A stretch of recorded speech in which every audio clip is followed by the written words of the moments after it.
Hello great people! On today's episode of Eulogy and Translation, we have Oriki Ile-ife. Let's start with Ile-ife itself. Ile-ife means the city of dispassion. Ife oye lagbo, the city of survivors. Ife o daye, where the word creation first took place. One morning Oni fully means Onile, the owner of land. Where the dawn of the day is first experienced. Honor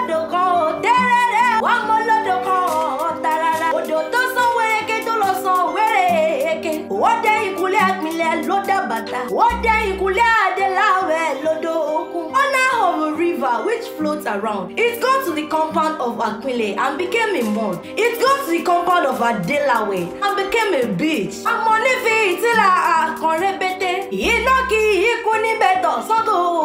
Honor of a portable lamp which its light never goes off. One morning look on Baba Tiriba. One morning look on Baba Tiriba.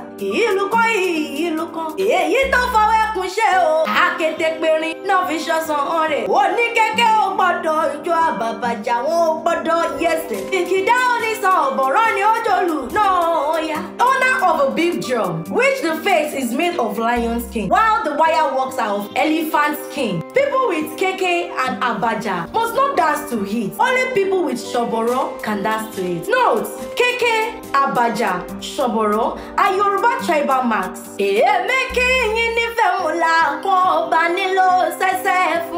I greet you in Ife while using red royal beads.